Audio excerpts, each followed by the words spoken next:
एक आदमी का बहुत लंबा राजनीतिक सामाजिक अनुभव है, दूसरे व्यक्ति अधिकारी के तौर पर इन्होंने बिहार को, बिहार के समाज को, राजनीति को बहुत करीब से देखा है। ये लोग जन स्वराज परिवार का जब हिस्सा बन रहे हैं, सोचने, समझने, जांचने, परखने के बाद जुड़ रहे हैं, कहीं न कहीं जन स्वराज की सोच की यही ताकत है। पिछले 2-2.5 वर्षों से हम लोग यही कह रहे हैं कि सत्य की एक अपनी ताकत है, उस पर जितना भी कीचड़ उछालोगे उससे कोई फर्क नहीं पड़ने वाला है। धीरे धीरे लोगों को पता चलेगा कि सही रास्ता कहाँ है, कौन सा दल, कौन सी व्यवस्था उनके और उनके बच्चों के भविष्य के लिए बेहतर हो सकती है। जहाँ तक रह गई बात चुनाव की, बिहार जीतने की, बिहार बदलने की, व्यक्तिगत तौर पर मैं रोज कहता हूँ, हमारे लिए जन स्वराज या ये प्रयास एमएलए बनना, मंत्री बनना, बिहार की सरकार में शामिल होना, ये हमारा जीवन का उद्देश्य नहीं है। इसलिए जन स्वराज नहीं बनाए।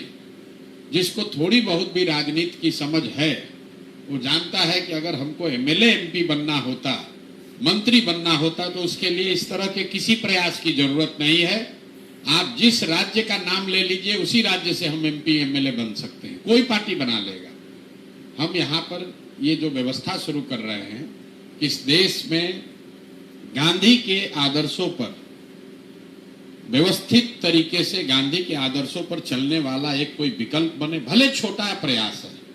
आज ये आपको छोटा पौधा दिख सकता है, लेकिन जब कोई भी चीज आप शुरू करते हैं वो छोटा ही होगा।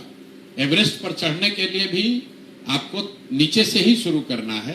तो हमारी जो सोच है, ये व्यवस्था जो हम लोग बना रहे हैं, अगर आपको बीजेपी के विचारधारा पर आधारित राजनीतिक व्यवस्था से लड़ना है, तो हम लोग देख रहे हैं पिछले 10-15 साल से, ये कहीं का ईंट कहीं का गारा जोड़कर आप वो लड़ाई नहीं लड़ सकते हैं। भाजपा विचारधारा आधारित एक राजनीतिक व्यवस्था है, तो अगर विचारधारा आधारित भाजपा से लड़ना है तो आपको लोहे को लोहा काटता है, विचारधारा आधारित ही राजनीतिक व्यवस्था बनानी पड़ेगी।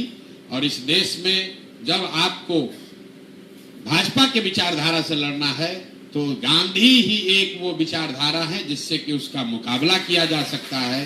तो जन स्वराज बिहार में चुनाव लड़के सत्ता में काबिज होने का अभियान नहीं है। ये आजादी से पहले जो महात्मा गांधी की कांग्रेस थी, उस तरह की व्यवस्था को पुनर्जीवित करने का अभियान है।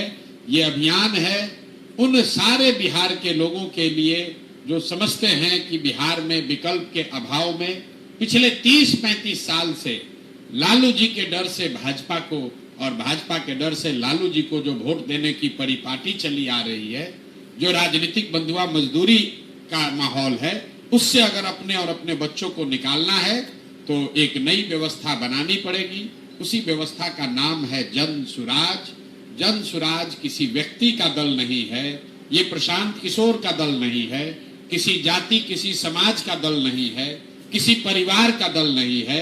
ये बिहार के उन सारे लोगों का दल है जो चाहता है कि बिहार में भी ये राजनीतिक बंधुआ मजदूरी खत्म हो, बिहार में भी अपने बच्चों, हम लोग के बच्चों के लिए पढ़ाई और रोजगार हो, बिहार भी देश के अन्य कई राज्यों की तरह विकास की दौड़ में शामिल हो। जो लोग भी ये सोच रखते हैं वो जन स्वराज के मालिक मुखिया हैं। आज प्रशांत किशोर इसके चेहरा के तौर पर दिख सकते हैं। आज से 5 वर्ष के बाद, 10 वर्ष के बाद संभव है कि प्रशांत किशोर से भी काबिल कोई व्यक्ति जो इसी बिहार का हो, जो इस दल का नेतृत्व करेगा। वो मुस्लिम भी हो सकता है, वो अति पिछड़ा भी हो सकता है, वो सामान्य वर्ग का भी हो सकता है, वो दलित समाज का भी हो सकता है। जाति और पारिवारिक पृष्ठभूमि का ध्यान में न रख के सिर्फ और सिर्फ मेरिट और समाज के लिए कुछ करने की क्षमता के आधार पर इस दल को चलना और बढ़ना है। आप दोनों लोग का मैं तहे दिल से शुक्रिया अदा कर रहा हूं और एक ही बात कह के खत्म करूंगा कि चाहे कुछ भी हो जाए, जब तक मैं इस व्यवस्था से जुड़ा हूं, 2 बातें बिल्कुल आप लिख लीजिए कि मेरे आचार विचार व्यवहार से ऐसा कुछ भी नहीं होगा जिससे कभी जीवन में आपको इस दल से जुड़े होने से शर्मिंदगी उठानी पड़े।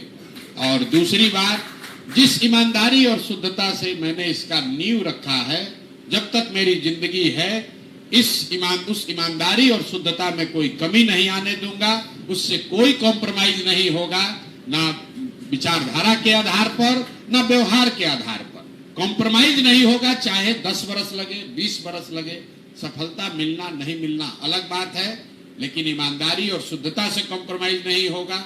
और जो बात हम लोग कह रहे हैं उस पर पूरी तरीके से कायम रहेंगे, कोशिश करेंगे कि अपने आचार विचार से ऐसा व्यवस्था रखें ताकि आपको हमेशा ये लगे, कोई समाज में हमेशा लोग यही कहे कि नहीं भाई आप अच्छे लोगों के साथ हैं, अच्छी व्यवस्था के साथ हैं, अच्छी सोच के साथ हैं।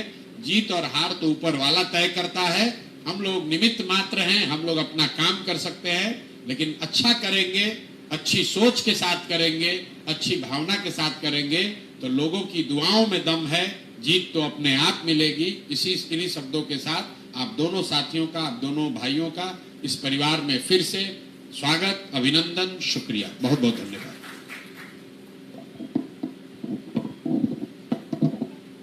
अब हम जनाब अब्दुल्ला साहब से गुजारिश करें कि वो शाल देके जनाब प्रशांत किशोर साहब का इस्तकबाल करें। जनाब मोहम्मद अब्दुल्ला साहब, रिटायर्ड टीआई। फोटो भाई। और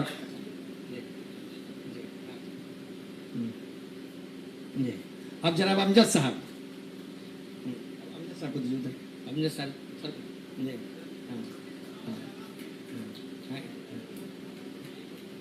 हाँ प्रशांत जी को। अब जनाब जामिन हसन साहब से गुजारिश है कि जनाब प्रशांत किशोर साहब को शाल दे करके, और सर आप भी सर को दें।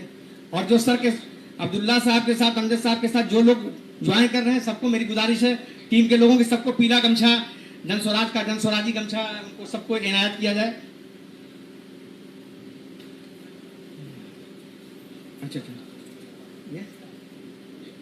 मनीरुर रहमान साहब को भी गमछा दे करके सम्मानित किया जाए। मनीरुर रहमान साहब के साथ लोग भी हैं, मनीर साहब के साथ जो लोग आए हैं इनको भी